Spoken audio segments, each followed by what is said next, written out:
With the holidays coming in hot, people seem to be more focused on holiday shopping and preparing for family visits and updating us on hot new gear and exciting photography news. What gives with that? Merry Christmas! But hey, we're going to roll with the punches of not having a ton of news to discuss, and by doing a lean and mean version of Photography Talk today. That said, one of the things we're going to discuss in a moment is a fresh new rumor of an upcoming camera that I really think you are going to enjoy. But look, before we get to that though, let me quickly remind you that that like button is just down below me, in that you shouldn't be afraid to use it after you watch this video. You see, your likes, shares, comments, and questions are much appreciated year-round, but especially during the busy time of the year. So if you have a second, please consider giving the video a like so YouTube gets the hint that this type of content is in fact awesome. Now, let's shift gears and get on to today's episode of That's Not My Kind of Podcast.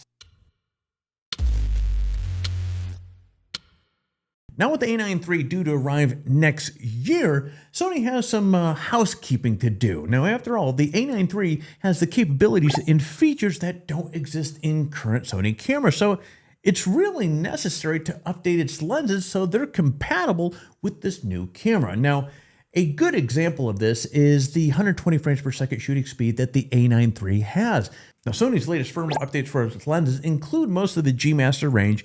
Now, this is going to help these lenses accommodate that lightning fast speed. And now what's interesting is that Sony pushed out this firmware update for a lot of its lenses. Heck, even the nearly 7-year-old Sony FE 100-400mm G Master super telephoto beast of a zoom lens got the update. But not all of Sony's lenses have been updated to work with the A9 III though. So for example, the Sony FE 85mm 1.4 GM and the FE 50mm 1.2 GM aren't part of the update. Now, whether these and other lenses will be updated in the future or need some sort of physical work to be compatible with the A9 III's blistering speed really remains to be unseen. So if you're a Sony shooter and want to know what lenses have been updated, simply follow the link in the description below. It's already been more than 3 years since Nikon Z6 II was released, so it's likely that Nikon already has the Z6 III in the works. Now, we have some rumor specs that's going to really give some insight into what the Z6 III might have underneath its hood. Now, rumor has it that the Z6 III will feature a brand new 24.5 megapixel back-illuminated sensor. The camera might also feature 6K ProRes RAW video support as well, which beats the 4K video available in the Z6 II. The hybrid body design, which should be bigger than the Z6 and the Z7 models, but smaller than the Z8, will house a mechanical as well as electronic shutter. A vari-angle LCD will be on the back, while improved ergonomics are going to be throughout the camera itself. Now, other rumored features include a higher frame rate than the Z6 II and a new pixel shift autofocus system. So when will this bad boy be released? Well, rumors point to early 2024 release, perhaps even next month, which technically is 2024. But anyways, I'm pointing out January. Now, of course, since this is the first batch of rumors for this camera, the likelihood that all of these things are true are pretty slim, including the release date. But anyway, stay tuned for more details as they become available.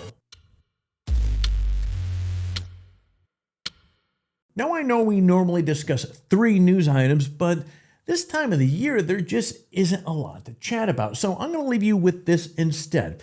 Now, I recently released a video on photographing big cats in Africa, and I have to say, I'm pretty impressed with it. Now, it featured some pretty incredible images and videos from my buddy Brian over at Exposure Tours to illustrate how you can capture improved images when you're out on an African safari. So if you're interested in wildlife photography, or heck, even if you aren't, have a peek at that video for some top tips. Heck, Brian's photos and videos are worth the price of admission by itself. I mean, he has some pretty cool stuff there. But anyways, friends, that's it for me here today. I'm going to head out to actually, by the time you're watching this, I'm going to be on a flight to Texas for a quick trip out there. But hey, I'll see you guys on the flip side.